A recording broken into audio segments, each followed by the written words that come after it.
경매를 한 번도 안 해봤거나 이제 해보려고 공부 시작하시는 분들 오늘 영상 주목해주세요. 이 영상만 보시면 경매가 어떻게 시작해서 어떻게 끝나는지 전체적인 흐름을 알게 되실 겁니다.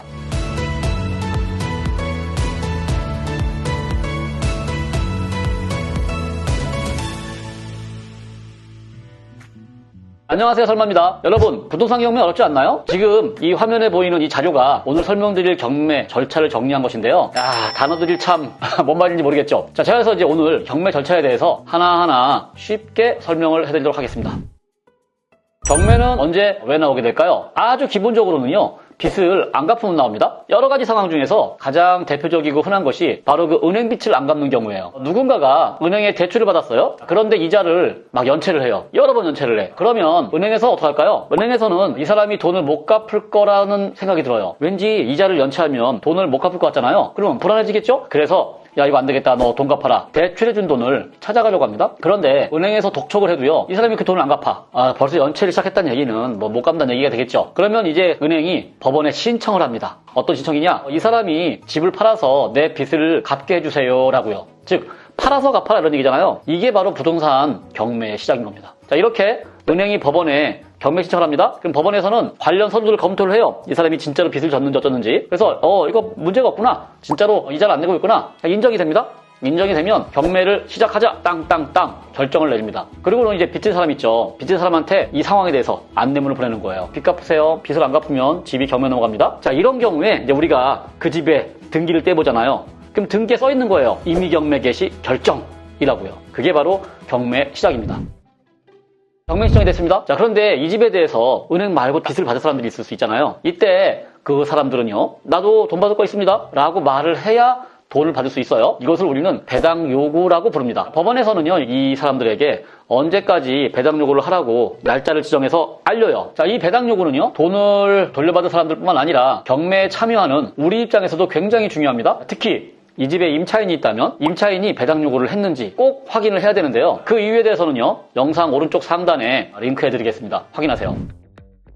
자, 이렇게 경매 신청이 되면 법원이 주체가 되어서 여러 가지 준비를 합니다. 그 중에 중요한 거 두 가지만 살펴볼게요. 자, 첫 번째, 경매 나온 집의 현황을 조사합니다. 경매 나온 집이 현재 상태가 어떤지, 누가 살고 있는지, 임차인이 살고 있다면 보증금이 얼마인지 등등 집행관을 파견해서 조사를 합니다. 자, 이렇게 조사된 내용은 현황조사서라고 부르는 문서에 기록이 되고요. 우리 같은 경매 사람들이 그 현황조사서를 볼 수가 있어요. 그 현황조사서를 보고 경매 나온 집에 대한 정보를 얻을 수 있는 거죠. 자, 두 번째, 경매 나온 집의 가격을 평가합니다. 법원에서 이 집을 팔려고 하는데 도대체 얼마짜리인지 가격이 어느 정도인지는 알아야 판매를 할 수가 있겠잖아요. 그래서 감정평가를 하는 회사들이 있습니다. 거기다가 의뢰를 해가지고요, 집의 가격을 매깁니다. 자, 이때 이제 이 감평사들이 가격을 매기는 방법 중에 하나가 거래사례 비교법이라고 하는 겁니다. 이게 뭐냐면요, 경매 나온 집이 있어. 아파트, 빌라 이런 게 있어. 그럼 그 주변에 비슷한 애들은 얼마나 거래됐나를 봐요. 그래서 대략적으로 얘는 얼마쯤 하겠구나 라고 해서 가격을 매깁니다. 자, 이렇게 평가되는 금액이 이제 감정가라고 부르고요. 감정가가 처음 시작하는 최저 매각 가격이 되는 겁니다. 그리고 우리들은요, 입찰할 때 최저 매각 가격 이상으로 금액을 써야 입찰을 할 수가 있습니다. 자, 이때 주의사항 하나 있습니다. 감정평가 금액하고요, 시세하고는요, 같지 않다는 점. 이거 가장 유의하셔야 됩니다. 감정가는요, 시세랑은 상관없습니다. 이게 왜 그러냐? 감정평가를 한 시점하고요, 실제로 경매가 나오는 그 시점이 시간 차이가 있어요. 보통 6개월에서 한 1년? 심지어는 2, 3년 걸리는 경우도 있어요. 감정해놓고 진행이 안 돼. 그러다 뒤늦게 경매 나와. 이럴 수도 있거든요. 자, 그 사이에 부동산 가격은요, 오를 수도 있고 또는 떨어질 수도 있고, 이게 결국은 변동을 하게 됩니다. 그래서 감정가라는 거는요, 그 물건의 가격 이 뜻이 아니라 경매를 시작하기 위한 첫 스타트 가격이다라고 생각하시면 되는 거예요. 그러니까 여러분들이 입찰하기 전에 입찰할 당시의 시세를 꼭 조사를 해야 되는 겁니다.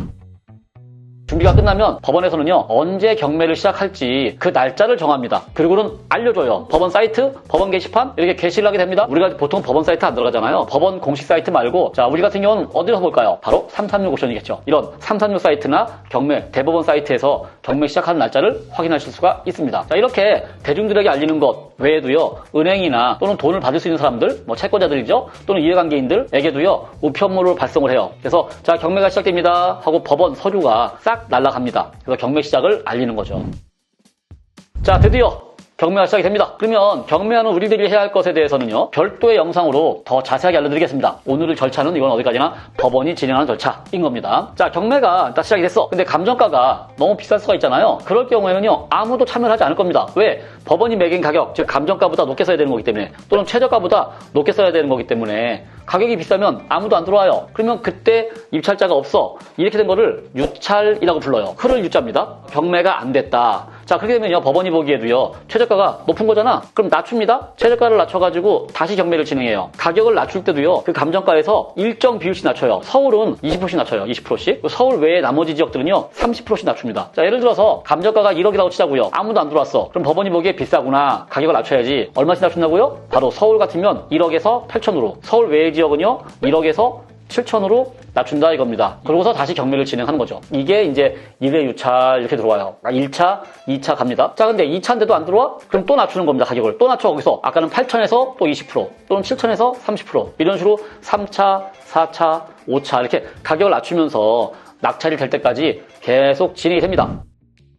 자, 이제 낙찰이 되었다고 가정을 해볼까요? 그러면 법원에서는요, 그동안의 절차에 특별한 문제가 없었는지, 뭐 하자가 있는지, 또는 이해관계인이 이의제기가 없는지, 이 낙찰을 허락하지 않을 사유가 있는지 이런 것들을 조사를 합니다. 그래서 다 조사한 다음에 특별히 어떤 하자가 없다 그러면 허가를 내주고요, 뭔가 하자가 있거나 절차상 문제가 생겼다 또는 이의제기한다 그랬으면 또 불허가를 내리기도 합니다.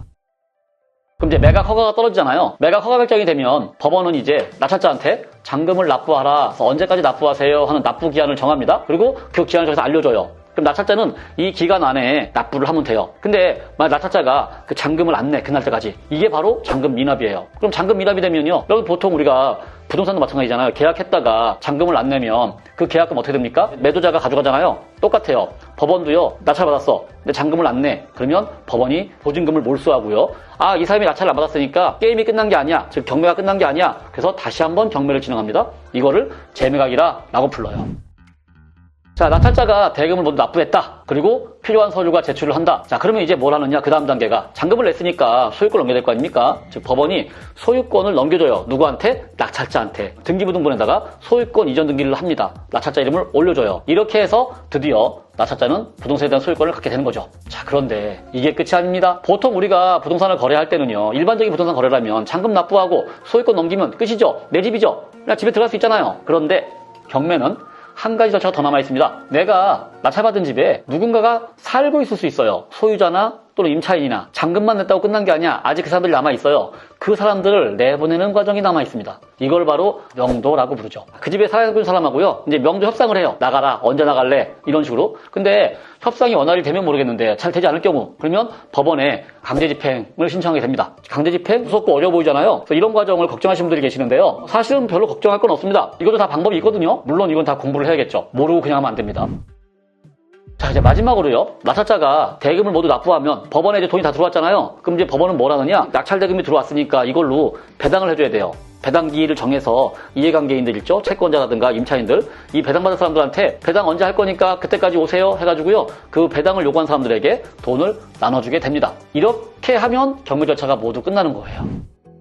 경매의 이 진행 과정에 대해서 설명을 드렸는데 어떠신가요? 물론 이게 오늘 제가 간단히 설명드리느라고 생략되는 점이 많아요. 자세하게 설명을 하면 한도 끝도 없어. 경매를 하는 우리 입장에서는요, 이 정도만 알아도 충분한 겁니다. 일단 채권자가 경매 신청하고요, 법원이 공고를 하겠죠. 널리 알려요. 이 집 경매 들어갑니다. 그리고 경매 준비를 하겠죠. 이런저런 자료를 준비하고요, 조사도 하고요, 뭐 하고요. 그리고 이제 실제로 진행을 하는 거죠. 낙찰이 돼요. 낙찰되면 매각이 된 거죠. 매각이 되면 잔금을 납부합니다. 잔금 납부하고 나면은 낙찰자는 명도를 하겠죠. 그리고 잔금 납부한 거 가지고 법원에서는요, 이제 배당을 하는 겁니다. 자, 이렇게 총 9단계로 진행이 되고 있습니다.